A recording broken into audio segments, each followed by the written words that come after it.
G'day guys, Matty Extreme Auto Caravan and Camping. Welcome to another episode of Off-Grid Setups. This one is a massive setup, as with all my setups are.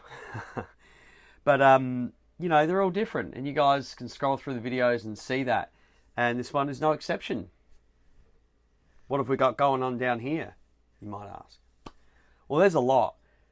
In this space here, which I've got a fair bit of space, I've actually got both sides to work with here. I've managed to squeeze in a fair amount of battery storage, as well as solar capacity, DC charging from the vehicle, and neatened up what was already a good brand of product, but just probably installed a bit average.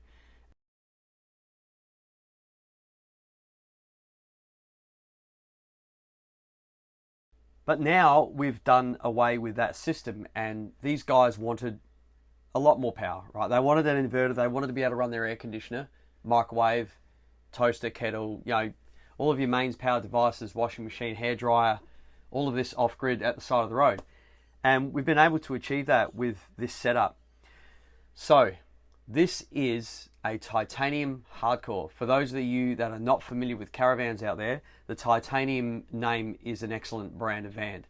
The build quality on these are really high end, and we love working on them. And when we get an opportunity to upgrade the system to something better, we always look forward to doing it, because we know that everyone has different power requirements and different power needs. So that's the way we work it out. And when these guys hit us up, we worked out the size of their system. It pretty much came to this: 600 amp hours of lithium. It's actually over that. It's actually Paul's latest model of his Scouts are testing it well over 300 amp hours, 315 to be exact. So there's like 630 amp hours of lithium storage here. That's almost, I think it's 8 kilowatt hours of energy storage here. It's crazy. We've done a lot of solar on this. Now this already had 3 200s. And we were able to utilize those panels. We've just rewired it better. And we've put a Victron Smart Solar 5100 on that array. We've added another 225 watt Exatronic solar panels, so another 500 on top of their 600. That's 1100 watts of solar, guys. So 1100 watts on the roof of this. There's actually space for more panels, but they don't need it. They're happy with 1100 watts. I'm happy with 1100 watts. It's a good amount for these guys to get off grid. So there are 2 Victron Smart Solar controllers, 150, 150. So that's the 100 volt, 50 amp solar controller. 2 of them there, networked together, so they are simultaneously charging on the VE network. Redarc 50 amp DC to DC charger. Once again, you guys have seen me. These are my go-to. Look at the size of them. They're so tiny. Until Victron bring out their DC charger, which is in the works, I'm going to keep using these. These are brilliant. They've got a side solar input. You know, there's a solar controller inbuilt in it. So when these guys are not towing and they want to plug a portable panel to complement their 1100 watts on the roof, they can. Up to 600 watts of portable panels, guys, can be plugged into the side Anderson that we've fitted on this. So they've got the potential to have 600 watts of solar plus their 1100 on the roof. That's big numbers to free camp from. So that's taking care of vehicle charge. So 50 amps is going to come from his vehicle. So 600 plus watts will come from the vehicle and charge this battery bank, as well as the 1100 watts of solar potentially coming into this system at one time. So vehicle and solar, simultaneous charging, done and dusted. The previous system that was in this wasn't able to do that. It had a DC to DC charger that's got the solar input, very similar to the Redarc. It's got the solar input and the vehicle input, and it would prioritize. It would only, if your vehicle was running, it would use that. It would shut the solar down. Now we've got combined charging, so that means these guys can fast charge well beyond what they could do before. We have put in the Victron Serbo and the Touch 50 up here in this cupboard, so you can control all the products down here. Victron multiplus 12 3120 amp mains charger and inverter all in one, all factory tied into the factory system. So all of the outlets, your microwave, you know, your outlets that are here in the kitchen, the ones that are next to your bed, your outlets that are in your vanity area, the outlets outside, all of your power outlets will function from this system anywhere, anytime, all at the touch of a touch button. You just press that button, that microwave's on. It is that simple. None of this lifting up cupboards and running cords. No, not. Our systems are integrated, factory integrated. So there's an overlay system. So no existing infrastructure gets changed. It all remains factory, and we just make it better. So you can see the distance I've got here. All right, it's about 800 mil. Now my inverter is over here, right in this corner, right where this big vent is. My batteries are right here. Now it's not a straight run, so we've had to go around kind of the corner of the wheel arch right behind me here for the cable runs, which is 95 mil, all the way from this inverter to these batteries. They are still under 1.5 meters as a run, so I'm happy. It actually came in at about 1100 by the time the cable was cut and crimped up. So what we've got here is a very, very, very capable off-grid setup to run this air conditioner. It's a Truma Aventa. These are very energy efficient. You guys see many videos on them. They are not an inverter style air conditioner. However, they are very efficient at running over the runtime over the hour. So generally speaking, you're going to see between 650 and 750-ish watts with this running on cool. So there's more than enough energy coming in just from the solar alone to run and keep up with this air conditioner. So he'll be charging while running this air conditioner, which is crazy. Like, that's where we're at now. We're able to have enough lithium storage and high efficiency solar panels to be able to fast charge lithium batteries and draw from them simultaneously. And you've got a lot of energy coming in. So these guys have the Swift hot water service. And you guys know what I do with the Swift hot water service. It is a 1000 watt element. The customers have a choice to have it run from the inverter. Because it runs the two switches, which I'll show you shortly, you've got your electric element switch and you've got your gas switch. Now you can run both of them simultaneously to fast and superheat your water if you forget to turn it on when you arrive at camp. But the idea of it is it's a 1000 watt element. So if there's over 1000 watts of solar on the roof and you've got nearly 8 kilowatt hours of storage, it's a backup. He can actually superheat his water. He could run it if he runs out of gas. He can run his hot water service from batteries. Crazy, hey? Suburban hot water services we don't do. It's 2000 watt element. Truma, the boilers, they're about a 1500 watt element thereabouts.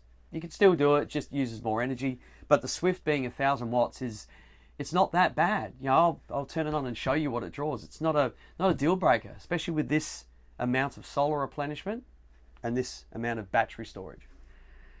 You can see it's all neat down here. I'm going to grab you and I'm going to show you the improvements we've done on this. So come check this out. So we've done all the LMI fuses. There's the busman fuses. This is a lot neater than what it was. There's the lithium.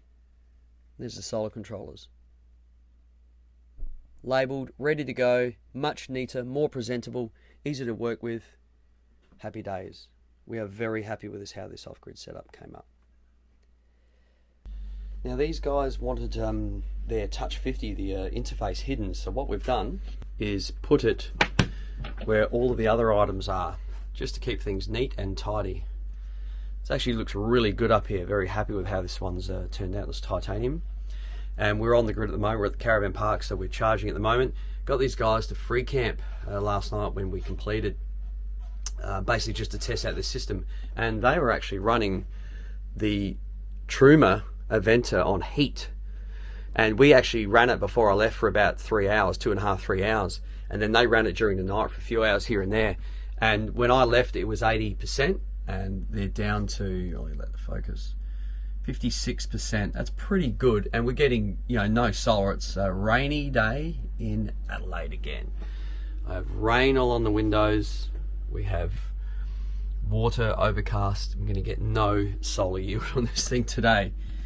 It is what it is, so I can't really do a solar test for you guys for the 1100 watts, but there it is. Pretty cool. So all of the stuff is all controlled on this. You've got your AC current limit, so you're at a station stay.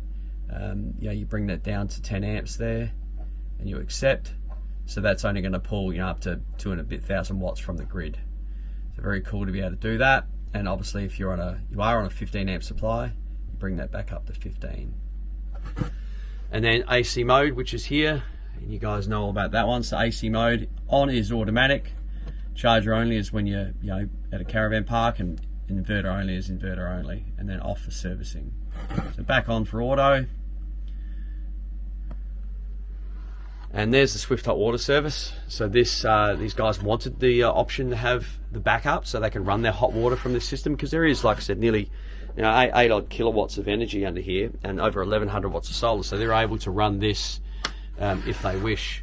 It's probably at temperature, so I won't cut in, but you've seen my other videos. If you haven't, I encourage you to watch them. You'll see the Swift Hot Water Services pull about 1,000 watts, thereabouts, but you know, this is already on because, yeah, they have the gas on, so can't show you that one. Either way, let's get the microwave going. I've got a kettle behind me. I'll put the air conditioner on as well, put it on heat, and we'll watch what the watch what the system does. So we'll go Truma Aventa on 31 heat. It's a rough grid, all from batteries. There's the kick in. We'll go over the loads. So it's just the air conditioner running. That's what it pulls. Like I said, they're pretty efficient. That's on heat though, so it's obviously going to be less efficient. That'll go up quite substantially. And what we'll do is we'll turn the shore off, so we'll just go inverter only. I'll leave it on for a sec. What I'll do is I'll turn it off. Don't like, you know, you shouldn't turn things on and off with a load, especially the inverter. So make sure you're pretty much zeroed off when you go to turn things on and off. You know, so you basically shouldn't disconnect under load. So we'll go this. We'll put it on inverter only. Now there'll be a little delay on this one. There we go. Okay, excellent. So we are now inverting. Now let's do it. 31. Yep.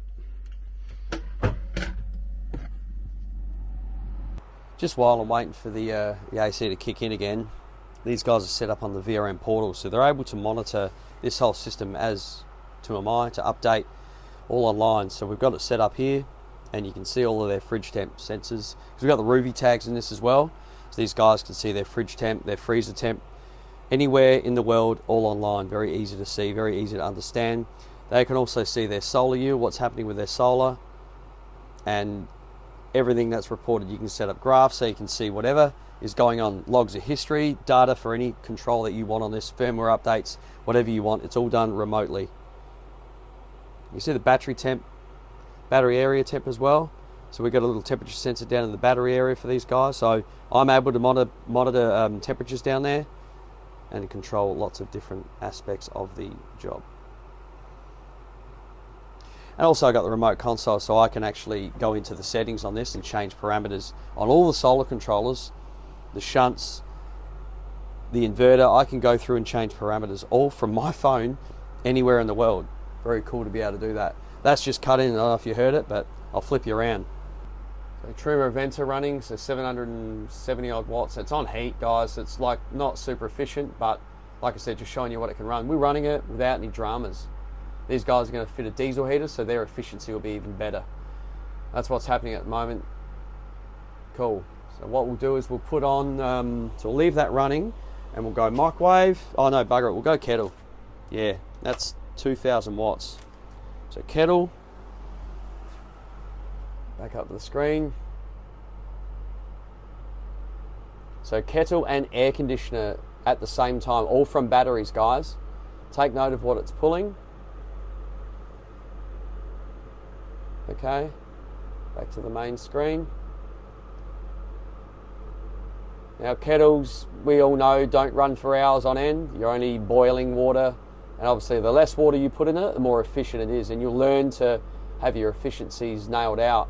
You know, you only put the amount of water in it required to heat up, and that's just adding to your, you know, your efficiencies. Cool, so kettle and air conditioner going, air conditioner on heat, so 800 odd watts or whatever it is, and kettle boiling away there.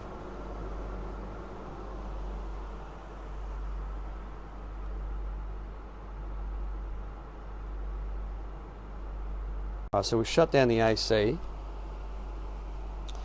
and so 600, 700 watts, and we'll do, this is a common one that happens heaps in vans, is you'll have the microwave going and you'll put the kettle on. So we'll do that. We'll go start, and then we'll go kettle. We'll flip you around and we'll see what that's drawing. So this is the kettle and the microwave at the same time.